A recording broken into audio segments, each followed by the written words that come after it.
Bonjour à tous, bienvenue sur le podcast Gatémerie. Je suis Anne Garsard, votre hôte.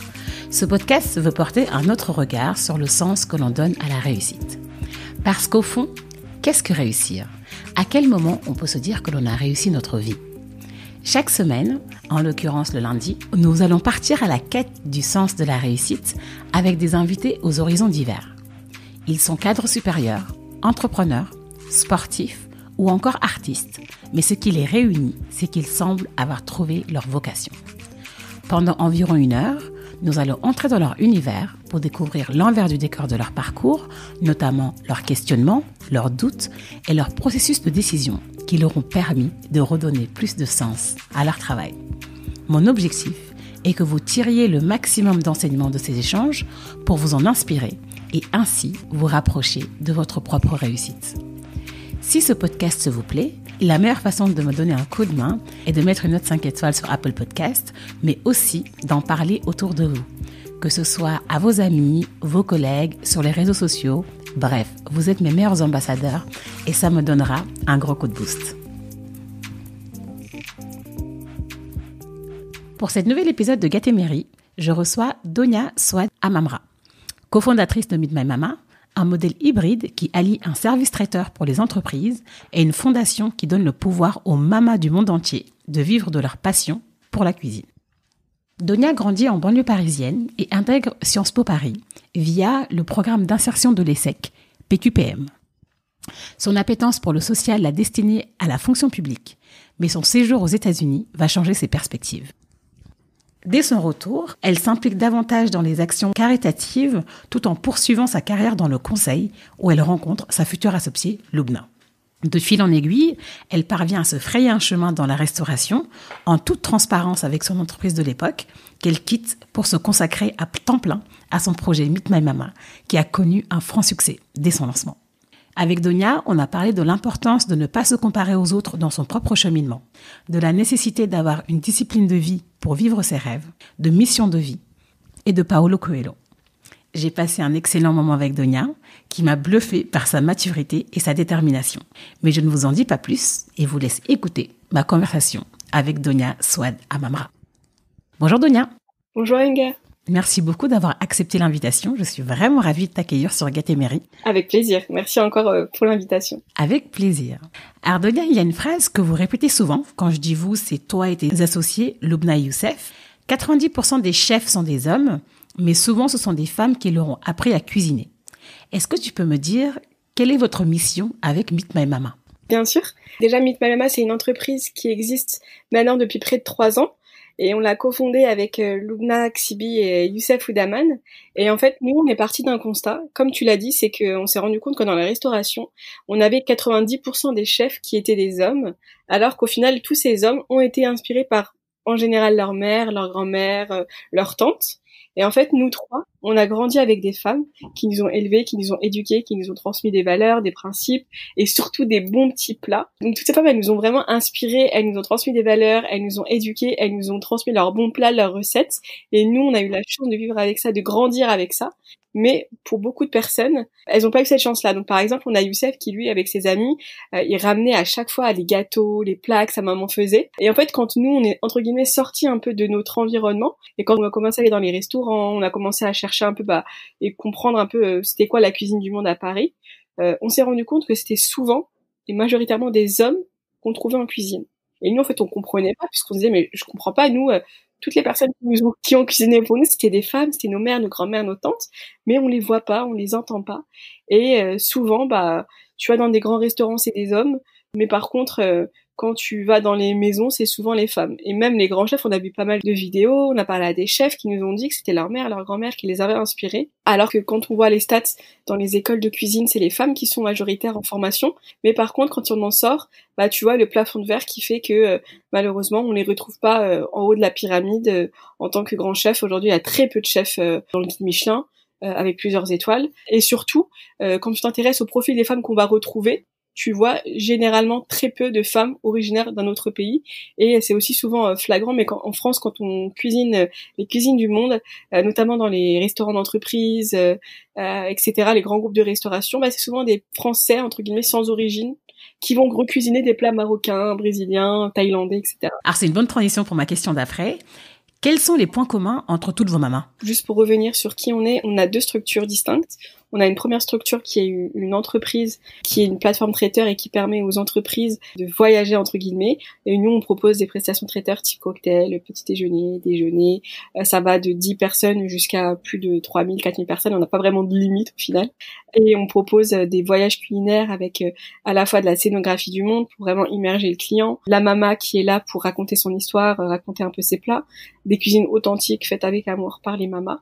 Et à côté de ça, on a une autre structure qui s'appelle Empower My Mama et qui est la partie association. Et on aime bien dire que cette association, elle a 4 objectifs. Le premier, c'est d'avoir construit une communauté. Aujourd'hui, on a plus de 200 femmes dans notre communauté qui échangent au quotidien, qui s'inspirent au quotidien à travers une plateforme avec Facebook Workplace. Et nous, on organise toutes les semaines des événements d'inspiration pour créer ce déclic et leur permettre d'être inspirés et justement de voir de nouveaux rôles modèles dans le monde de la restauration qui leur ressemblent. On a ensuite créé la Mama Academy, c'est la partie formation, et la Mama Academy, c'est un peu la première école de cuisine dédiée à toutes les femmes qui souhaitent entreprendre dans le monde de la restauration, et plus précisément qui souhaitent devenir chef, traiteur, entrepreneur. Donc elles ont tout un parcours de formation avec des ateliers théorie, des cours pratiques pour acquérir toutes les compétences indispensables pour devenir chef, traiteur, entrepreneur. Et c'est surtout une formation donc avec des professionnels dans les 3 domaines que j'ai cités et qui les forment à un véritable métier que celui d'être chef traiteur. Et aujourd'hui, on a tendance à oublier, mais quand tu es chef traiteur et que tu as ton entreprise, c'est plusieurs métiers en même temps et ça, personne te l'apprend au début. Oui, t'es entrepreneur en fait. Exactement. Ton entrepreneur, en général, on te l'apprend pas. T'apprends sur le tas. On a des mamas qui sont femmes au foyer, on a des mamas qui sont en reconversion professionnelle, on a des mamas qui sont en études et qui changent de voie.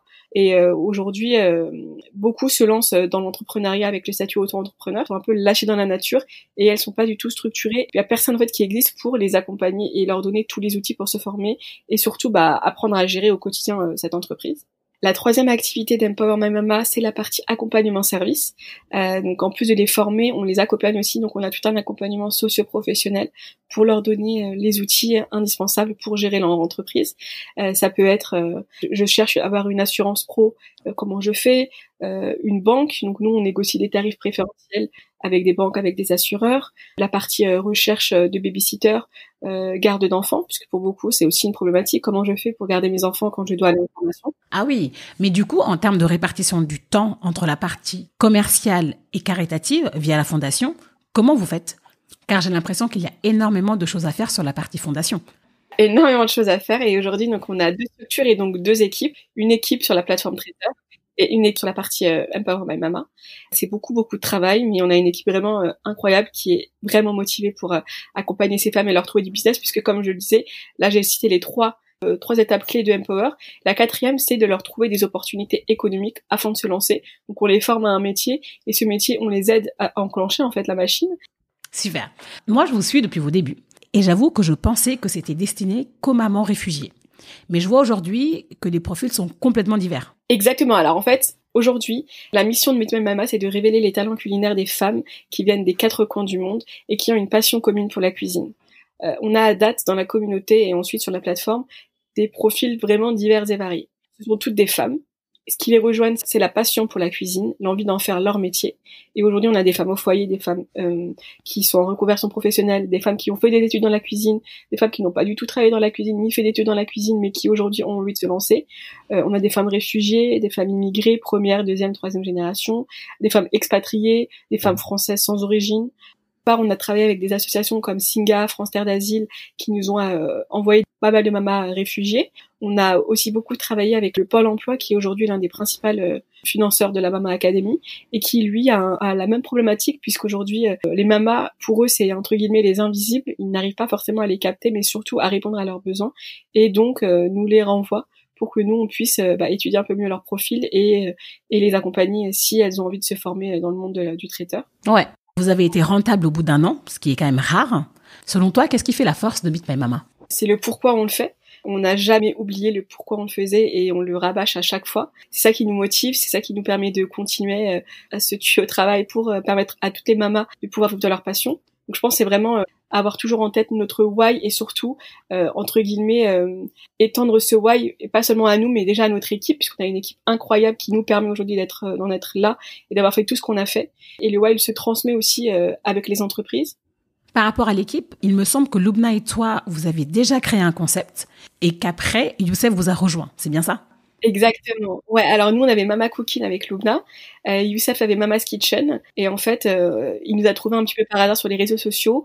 On s'est rencontrés, on s'est bien entendus, on a fait quelques événements ensemble et on a décidé de fusionner nos deux projets et on a donné naissance à Meet My Mama.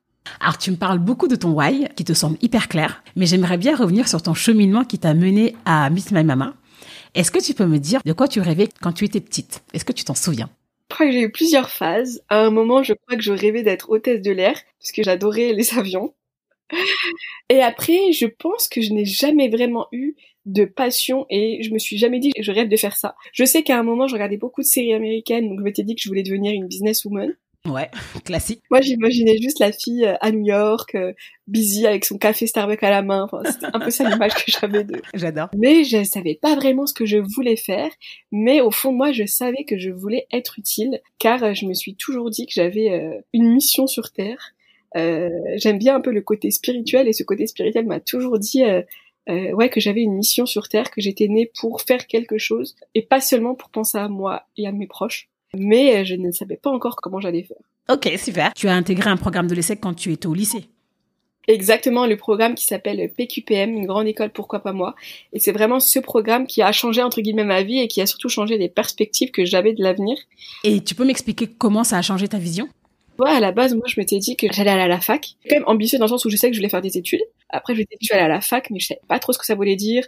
Je pensais à LEA, puisque j'entendais que ça autour de moi. Je pensais que j'allais aller à la fac de Cergy. Pour moi, la fac de Cergy, c'était un peu la fac comme aux États-Unis. J'avais pas compris les différences culturelles avec les campus. Et en fait, ce programme m'a permis de connaître en fait les grandes écoles, puisqu'au lycée, nous, personne n'en parlait. Donc de connaître les grandes écoles, de ce que ça voulait dire une prépa, de toutes les autres voies en fait qui existaient. Et ça m'a un peu donné envie de faire autre chose. Est-ce que tu peux en dire plus sur ce programme? Ouais, alors en fait, ce programme, c'est un programme à destination des lycéens de CEP, d'éducation prioritaire. D'accord. Et en fait, t'es regroupé parmi lycéens. Donc nous, on était une dizaine par lycée du Val d'Oise. C'était des lycéens qui avaient de bons résultats. Et en fait, on se retrouvait chaque semaine à l'ESSEC, soit les mercredis après-midi, soit les samedis matins, pour avoir des ateliers avec des étudiants de l'ESSEC qui étaient nos tuteurs. Et on avait des ateliers sur l'ouverture professionnelle, on rencontrait des professionnels, on avait des journées shadowing où on allait tester d'autres métiers, on avait des ateliers d'anglais, culture générale, confiance en soi, théâtre. Trop bien. Vraiment un peu toutes les soft skills et certaines hard skills qu'on n'avait pas forcément dans nos lycées. Et c'est ce programme qui t'a donné l'envie d'intégrer Sciences Po. Voilà, exactement, puisqu'en plus de ça, dans mon lycée, il y avait un partenariat avec Sciences Po, avec les CEP, Convention d'éducation prioritaire.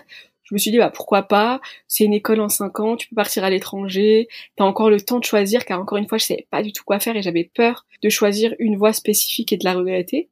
Tu fais ce programme à l'ESSEC, qui est une école de commerce. Pourquoi choisir Sciences Po et pas une école de commerce? Qu'est-ce qui a motivé ton choix? J'étais entre prépa ou bien Sciences Po, mais vu que j'ai été admise à Sciences Po, je me suis dit bon, Sciences Po c'est quand même 5 ans, prépa t'es pas sûr d'avoir une école, donc j'ai choisi la facilité, entre guillemets.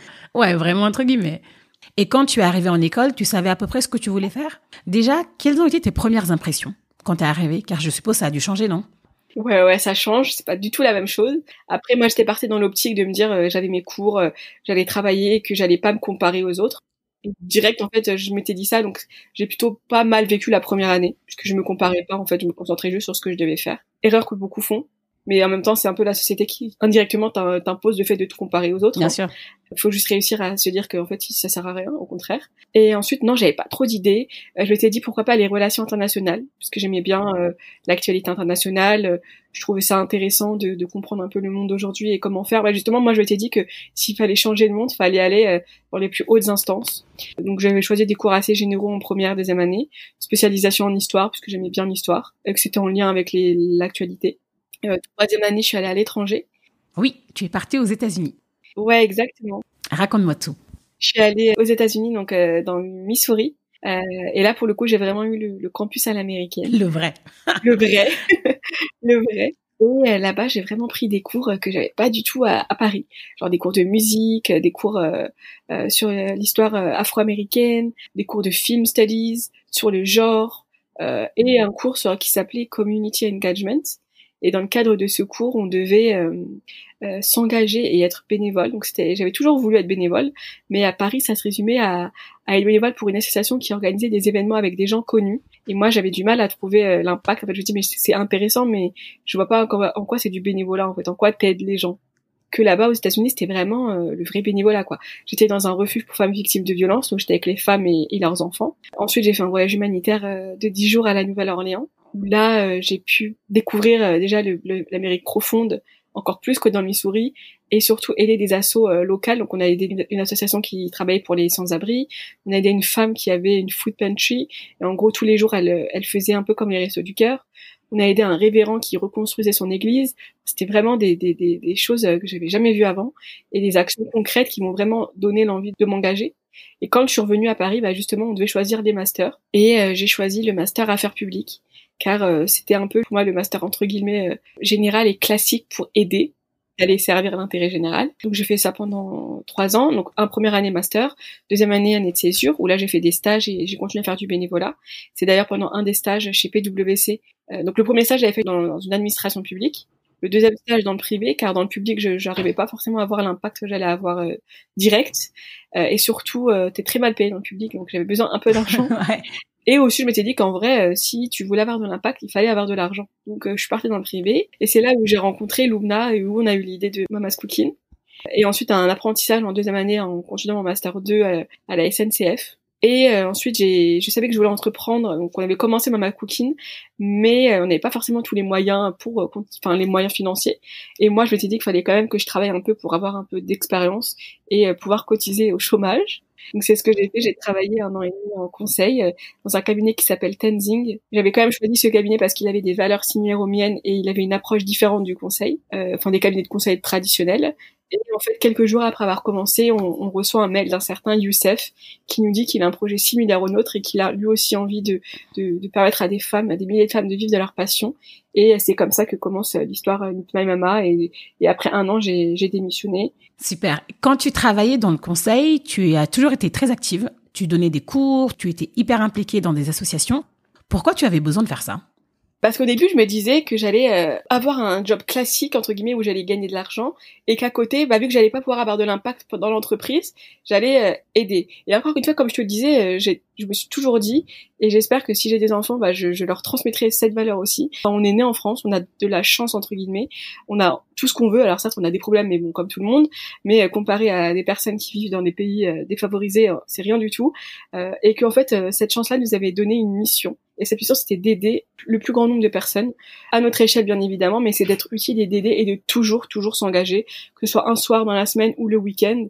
Et donc c'est pour ça que je me suis toujours engagée et que je continue. Là, j'ai un peu plus de mal à trouver du temps pour être bénévole. Comme tu viens de le dire, ton travail était pécunier, mais ne te permettait pas d'avoir du sens. Ouais. Donc tu trouvais ton sens dans tes activités extra-professionnelles. C'est ça. Aujourd'hui, tu as réussi à joindre les deux bouts. Gagner de l'argent en faisant ce que tu aimes. Exactement. Mais souvent, il y a une petite traversée du désert entre les deux. Exactement. Quels ont été tes questionnements que tu as eus et à quel moment tu as eu l'idée de te lancer ?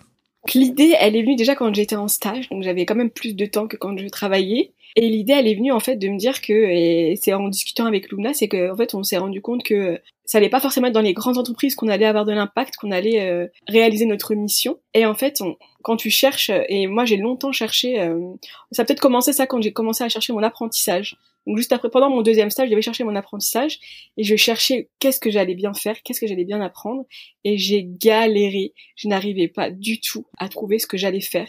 Et ça a vraiment été là, je pense, ma petite traversée du désert, puisque je l'ai trouvé ultra tardivement, genre en mois de juillet, alors qu'on devait commencer en septembre. Et j'ai trouvé quelque chose qui me passionnait pas forcément, mais vu que je voulais absolument faire un apprentissage, je l'ai pris. En fait, j'arrivais pas à trouver, en fait. Et quand on discutait avec lui, on disait, en fait, ça existe pas ce qu'on veut. Et quand on a discuté, on a commencé, moi, j'adore la nourriture de base, j'adore manger. Avant, j'allais beaucoup dans les restos, donc je connaissais plein de restos du monde. Et aussi, j'ai regardé un film, moi, qui m'a pas mal inspiré, qui s'appelle The Lunchbox. Et en fait, dans ce film, je sais pas si tu l'as vu, mais... Non, je ne l'ai pas vu ce film. dans ce film, une femme qui cuisine pour retrouver un peu l'amour de son mari. En fait, c'est pas l'histoire du film, hein, mais moi, je sais pas, je suis restée bloquée. Je me suis dit, en vrai, il y a plein de femmes qui cuisinent et qui cuisinent à la maison. Personne d'autre ne peut goûter à ces plats. Et c'est de là que c'est parti, en fait. J'ai raconté à Luna ce film, on a commencé à en discuter, elle m'a parlé de sa tante, on a fait des recherches sur Internet, et de là, en fait, on s'est dit, mais en vrai, on pourrait trop faire un resto du monde, et tous les jours, ça serait une maman différente qui viendrait cuisiner. Elle pourrait cuisiner, gagner un peu d'argent, et les autres, ils pourraient découvrir un peu les vrais plats des pays, puisqu'aujourd'hui, quand tu cherches à goûter marocain, t'as le tagine, mais des fois, t'as des couscous déformés, enfin, c'est pas la vraie cuisine traditionnelle, sauf quand tu vas chez une maman. Et de là, en fait, elle est née l'idée de la food et de cette envie d'aider ces femmes. Et ensuite, ça s'est fait un peu progressivement. Et quand j'étais dans mon travail, j'aimais bien le cabinet, j'aimais bien ce que je faisais. Mais vu que j'avais à côté Meet My Mama, c'était le moment en fait pour moi d'arrêter et d'aller faire ça à temps plein et de prendre le risque de me dire ouais, peut-être que ça va échouer, peut-être que je vais pas gagner d'argent. En fait, c'est pas grave, je teste. Et quand t'es partie, comment ça s'est passé? Car tu vois, t'as ce mythe de l'entrepreneur qui pose sa dème du jour au lendemain, etc. Tout le monde était au courant de ce que je faisais, tout le monde, entre guillemets, attendait que je vienne pour leur dire, c'est bon, je vais me lancer à 100%. Quand tu dis tout le monde, c'est l'entreprise. C'est ça. Ils connaissaient déjà le projet. Et moi, j'attendais juste d'avoir un petit peu d'argent de côté pour pouvoir être un peu plus sereine, de cotiser un minimum au chômage. Comme ça, je m'étais dit, au moins, j'aurai 18 mois de chômage et ça permettra pendant 18 mois de travailler à fond. Et tu as eu une rupture conventionnelle, c'est ça? Ouais. Ok, super. Tout ce que tu me dis tout à l'heure par rapport à tes stages, tes associations, c'est très lié aux femmes, ouais. Donc ce dans quoi tu bosses aujourd'hui. Est-ce que tu peux me dire en quoi tu te sens à ta place avec Meet My Mama? Je voulais travailler avec des gens qui me ressemblent, entre guillemets, qui avaient la même vision de la vie. C'est le cas, que ce soit avec mes associés Luna et Youssef, mais aussi avec l'équipe. C'est très rare de rencontrer des gens qui ont cette envie de s'engager. Avant, je pensais que c'était naturel et que tout le monde voulait s'engager. En fait, c'est pas vraiment le cas. Pas du tout. Je suis un peu naïve, on va dire, je suis dans mon monde.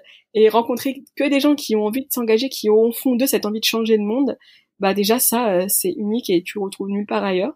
Ensuite, le fait de pouvoir innover, faire comme t'as envie, entre guillemets, avoir cette liberté aussi, puisque c'est aussi ça, entre guillemets. Après, ça a un prix, hein, et c'est pas la liberté comme on l'entend, mais au moins l'envie de faire quand t'as envie de le faire, ce que tu veux faire, ou du moins le tester.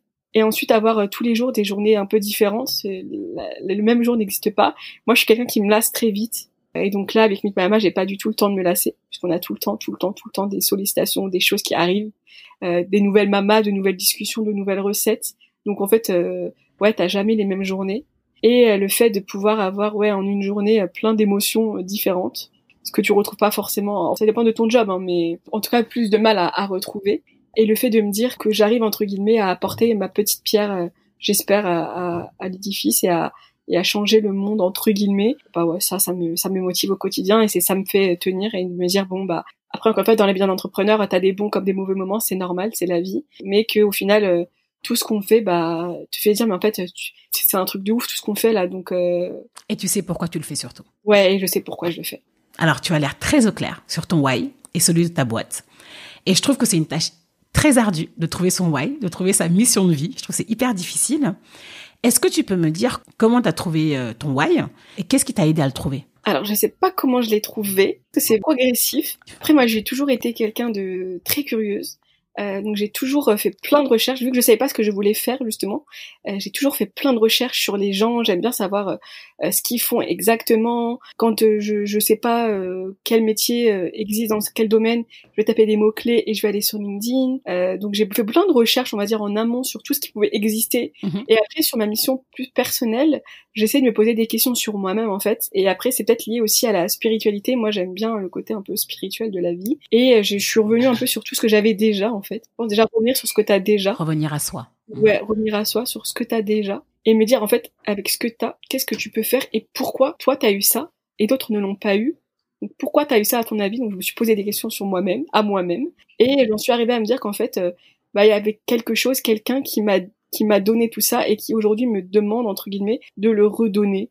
Et c'est comme ça que je me dis, voilà, ma mission à moi, ça va être d'être utile et de redonner, entre guillemets, ce que moi j'ai eu la chance d'avoir, sans le demander en plus. Enfin, si, il y a des choses bien sûr que j'ai travaillé pour, hein. Oui, bien sûr.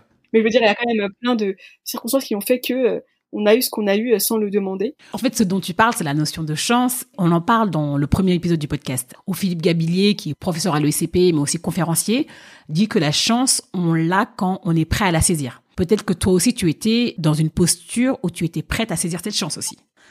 C'est vrai, j'ai toujours essayé d'être positive et ouais, de saisir et de pas attendre. Alors, et aussi toujours de me dire dans la tête, quand tu veux quelque chose, tu peux l'avoir. Il n'y a aucune limite. Personne va me dire que je ne peux pas le faire. En fait, si je travaille, même si après ça peut être parfois trop, mais quand on me dit mais tu sais pas le faire ou non mais ça sert à rien, il y a d'autres personnes qui vont le faire mieux que toi, bah ça m'énerve parce que je me dis bah non, si je veux je peux, j'ai envie d'apprendre, je peux apprendre en fait. J'aime pas quand on me bloque et pour moi quand on veut on peut, si on a envie d'apprendre quelque chose, bah oui, il faut juste travailler et ce qui est le plus dur c'est l'autodiscipline et j'ai encore beaucoup de mal avec ça. On va y revenir sur la discipline. Quand tu as lancé Meet My Mama, quelle a été la réaction de ton entourage?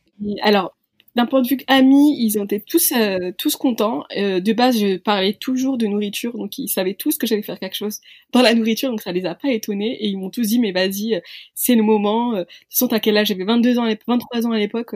En soi, je risquais rien, quoi. Là, je me rends compte qu'il y a des gens qui sont diplômés à 30 ans, donc en soi, c'est pas grave. Par contre, chez moi, ça a été une autre histoire. On va dire que pour nos parents qui ont eux entre guillemets galéré, qui sont venus en France et qui se sont dit bah moi mes enfants ils vont devenir avocats, médecins, leur dire bon j'ai fait Sciences Po donc mon père était très content. Sciences Po c'est une très bonne école donc il avait beaucoup d'espoir. Ensuite, quand j'ai commencé à dire que j'allais pas passer les concours, bon, il savait pas trop ce que c'était, mais lui, il s'était dit, tu vas travailler dans la fonction publique, et tu vas être fonctionnaire et tu vas bien gagner ta vie. Bon, à la limite, il m'a dit, ok, c'est pas grave. Après, j'ai commencé à travailler dans le conseil, donc il savait pas trop ce que ça voulait dire, ce que c'était, mais tu gagnes quand même plutôt bien ta vie quand t'es en conseil, donc ça allait.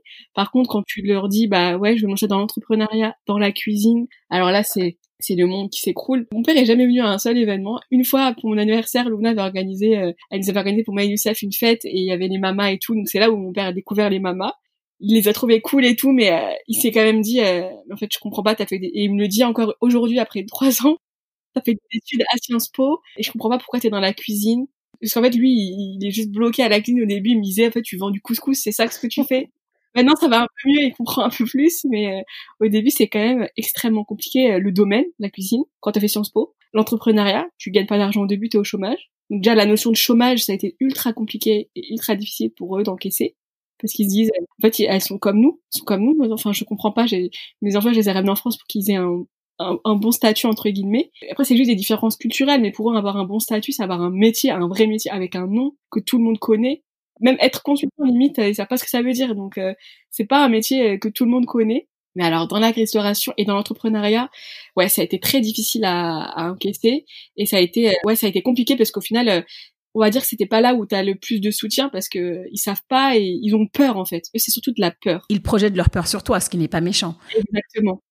Et toi, comment tu réagis à ça? T'apprends à laisser parler les gens, comme dirait la chanson, et à juste être focus et à avoir confiance en toi et tu te mets plus de pression parce que tu dis j'ai pas le choix. Genre si ça marche pas, c'est pas possible quoi. Oui, j'ai eu beaucoup de discussions avec des personnes là-dessus et souvent ils me disent que ça te donne la force pour leur prouver le contraire en fait. C'est ça. Donc là t'attends toujours ce moment où tu vas gagner plein d'argent et où tu vas leur dire bah salut, c'est bon, c'était pas pour rien. Parce que je me suis rendu compte aussi que on avait quand même beaucoup de presse, on avait pas mal d'articles, genre on avait pas mal de belles choses, mais même ça va pas forcément les rassurer en fait. C'est dingue. Ouais, ça va les rassurer un peu, mais après, je veux dire, eux, c'est plutôt le côté matériel qu'ils voient. C'est le côté statut et matériel. Parce que eux, ils ont galéré et ils se disent, moi, mes enfants, je veux qu'ils aient un statut, qu'on les respecte et qu'ils gagnent de l'argent. Bien sûr. Alors là, je vais passer sur les questions usuelles du podcast, que j'appelle le Tamil Gatemeri. Pendant tout ton parcours, est-ce que tu peux me partager une difficulté, une erreur, un échec qui t'a marqué? Et comment tu l'as surmonté? Alors, j'aime pas vraiment parler d'échecs, donc en vrai, comme ça, je peux pas te citer un échec. Par contre, des difficultés ou des moments où, on va dire que je suis quelqu'un qui me met énormément de pression.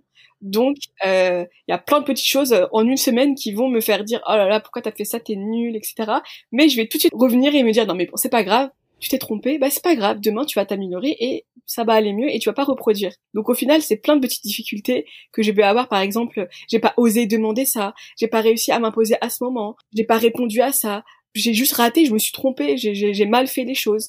Bah ouais, bah c'est pas grave, je rebondis et je me dis bah écoute, tant pis, t'as raté, bah c'est pas grave, demain est un autre jour. Et demain, tu vas t'améliorer et essayer d'être meilleur que le jour d'avant. Là, c'est ma philosophie du moment. C'est de me dire, bah écoute, tant pis, ça arrive à tout le monde de se tromper. Essaie de se mettre moins de pression, même si j'ai encore du mal. Hein. Mais c'est pas grave, quoi. La vie continue et il y a tous les jours est un nouveau jour, quoi. Est-ce que tu as des grands principes d'organisation qui te permettent de ne pas subir tes journées de travail? Déjà, tous les ans, je me fais mes résolutions de l'année. C'est quelque chose, même si je les tiens pas tous les ans, je les fais quand même. Que ce soit pro et perso, pour essayer d'améliorer des choses. Au début, j'en faisais trop, donc maintenant, j'essaie de réduire un petit peu. Ensuite, je suis quelqu'un qui me lève très tôt. Donc, genre, 5h30, 6h du matin. Je me réveille à tous les jours à genre 5h, 5h30, 6h, 6h30, pour vraiment me réveiller tôt et m'obliger à me réveiller avant 7h. Je suis pareil. Qu'est-ce que ça t'apporte de te lever tôt? Déjà, je suis plus efficace le matin. 2, ça me laisse le temps de prendre du temps pour moi, de me réveiller, de me préparer, d'essayer de prendre un petit déjeuner. Ça, c'est pas encore une routine que j'arrive à respecter. De faire tous mes mails. Comme ça, quand il est 9h, j'ai aucun mail de retard. J'ai tout fait. D'écrire ma to-do de la journée. Là, j'essaie de faire la théorie des 3. Donc, en gros, j'ai 3 tâches dans la journée, 3 objectifs dans la semaine et 3 par mois. J'essaie de faire une to-do quotidienne avec ce qui est urgent, ce qui est important mais pas urgent, et ce qui est intéressant mais pas ni urgent. Oui, la fameuse matrice d'Eisenhower. Ouais, exactement. J'essaie de faire ça au maximum, et surtout j'essaie de me mettre des moments dans la journée, de dire de telle heure à telle heure, tu vas faire ça et c'est tout. Tu vas pas regarder tes mails, tu vas pas regarder ton téléphone, tu vas juste te concentrer à faire ça et c'est tout. Et surtout aussi de garder du temps pour moi. Moi j'aime bien, par exemple le soir, j'arrive pas à travailler. C'est vraiment les soirs, je n'arrive pas à travailler. Donc... Enfin, après, faut pas trop se mettre la pression, parce que t'es du matin, tu vois. Donc, chacun son rythme. Donc, si tu te lèves tôt le matin, c'est normal que le soir, tu puisses pas travailler, tu vois. Ouais, c'est vrai. Donc, ouais, c'est un petit peu mes tips, mais bien sûr, j'ai encore du mal à les tenir tous les jours. Donc, c'est un travail au quotidien, encore une fois. Complètement. C'est de la discipline. Ouais, c'est ça qui est le plus difficile. Et tu vois, je me suis rendu compte aussi il y a quelques temps, c'est que c'est pas du tout la motivation qui va te permettre de réaliser tes rêves, c'est la discipline. La motivation, certes, elle va t'aider, mais malheureusement, la motivation, elle ne fait pas tout. Je peux être très motivée pour une chose, mais j'ai pas l'autodiscipline pour respecter ce que je dois faire. Je pense que la motivation est réelle quand tu sais pourquoi tu fais les choses aussi. Exactement. Faut quand même la petite dose d'autodiscipline. Oui, tu prêches une convaincue. Est-ce que tu peux me partager un livre qui t'a marqué et me dire pourquoi il t'a marqué? C'est le livre de Paulo Coelho qui est très connu, j'ai oublié le titre. L'alchimiste? Ouais, voilà. Et qui, je pense, lui, m'a aussi permis d'avoir validé cette notion de mission sur Terre. Oui, c'est un de mes livres préférés. Et donc, cette mission sur Terre, c'est quand il parle de cette fameuse légende personnelle. Ouais, exactement. Tu sais, dans ce podcast, je parle beaucoup de la traversée du désert. Et cette image, je l'ai prise de l'alchimiste. Donc, ceux qui n'ont pas lu ce livre, c'est un must. Je vous encourage à le faire. Exactement. Et là, je pense que je vais le relire ce week-end. Génial. Est-ce que tu peux me dire quel est le meilleur conseil qu'on t'ait donné? Alors, le conseil qu'on m'a donné, c'est de ne jamais abandonner et de toujours avoir confiance, entre guillemets, en sa bonne étoile. Et toujours de se faire confiance. Et aussi oser. Oser tout. Donc, 3 conseils. Ouais. Oser, ne jamais relâcher et croire en sa bonne étoile. Ouais. Okay. Mais vraiment oser, ça c'est un peu ce que je donnerais aux entrepreneurs. Oui, entrepreneurs au sens large. Ce que je veux dire, c'est que pour moi, quand on parle d'entrepreneuriat, c'est pas du tout que je monte mon entreprise. Moi, un entrepreneur, c'est quelqu'un qui a envie de changer sa vie au quotidien. Ça peut être une maman qui a envie de changer son organisation. Ça peut être une personne qui est en reconversion professionnelle qui veut changer de taf. Ça peut être quelqu'un qui veut monter sa boîte ou son asso. Mais être un entrepreneur, c'est pas seulement lié à je monte mon entreprise. C'est vraiment pour moi un état d'esprit. Tout à fait en phase. Comment est-ce que tu progresses de manière personnelle? J'essaie justement de respecter ce que j'ai dit que j'allais faire, mes deadlines et mes objectifs. Pas mal. J'ai encore du mal à vraiment bien évaluer si j'arrive à progresser. Ça dépend des jours. Il y a des jours où je me rends compte, et d'autres jours où j'ai du mal à prendre de la hauteur. Et ça, c'est un problème. Ouais, c'est que j'ai du mal encore à prendre de la hauteur. Oui, et je pense que ça vient aussi avec le temps et l'expérience. Oui, voilà. Ça, j'essaie de moins mettre de pression sur ça. Quel est ton moteur? Qu'est-ce qui te fait lever du lit le matin? C'est me dire que j'essaie de faire du bien aux autres. Je déteste faire du mal, ou je déteste, ça arrive à tout le monde après, hein, mais avoir une mauvaise parole ou blesser quelqu'un, moi ça me met dans des états. Des fois c'est juste un mail, j'ai écrit quelque chose dans un mail, après je regrette comment j'ai écrit le mail, je peux pas endormir. C'est ça, c'est être utile et me dire que les gens ont trouvé utile ce que j'ai fait. Super. Qu'est-ce que la réussite pour toi? La réussite, c'est quand toi, tu es content et fier de ce que t'as fait et que tu t'es dit, ah, franchement, je suis trop content de ce que je fais. C'est pas ce que les autres vont dire, c'est comment toi tu te sens. Et c'est personnel. On a tendance à dire que la réussite, c'est avoir ci, avoir ça, etc. Alors qu'en fait, c'est pas vrai. Parce qu'au final, quand t'as cette notion en tête de réussite et de, entre guillemets, de te comparer indirectement et surtout de remplir des cases de la norme sociale, au final, c'est pas ça la réussite. C'est vraiment quand toi, t'es en phase avec ce que tu veux faire, en fait. Quelles sont tes plus grandes peurs? Mes plus grandes peurs, ça serait de ne pas réaliser mes objectifs personnels. Et ça serait de ne pas d'aller à l'encontre de mes valeurs. Et je trouve qu'aujourd'hui, malheureusement, on vit encore dans un monde où il faut se conformer. Et quand tu ne te conformes pas, tu peux ne pas, entre guillemets, obtenir ce que tu as envie. Ça, j'arrive pas. Oui, se travestir, quoi. J'ai du mal avec les gens qui le font. Après, je ne porte pas du jugement de valeur, hein. Mais c'est juste que je ne comprends pas qu'on soit obligé de se travestir, comme tu dis, pour arriver là où on veut aller. Surtout, je pense que ces gens sont malheureux. C'est vrai. Parce que si tu fais semblant, c'est comme si t'étais un carré qui voulait rentrer dans un rond, quoi. T'es pas bien. C'est vrai. Et si les auditeurs veulent te joindre, où est-ce qu'ils peuvent le faire ? Déjà, vous pouvez nous joindre sur le site de Meet My Mama, sur tous nos réseaux sociaux. Moi, je suis sur Instagram. Je suis pas une vraie influenceuse, mais si vous voulez me suivre, vous pouvez. Je mettrai toutes les références sur les notes de l'épisode. Ouais. Merci beaucoup, Donia. C'était un plaisir d'échanger avec toi. Merci beaucoup et j'espère à très vite. À bientôt. Merci pour votre écoute. J'espère que cet épisode vous a plu. Vous trouverez toutes les références dont on a parlé sur les notes de l'épisode.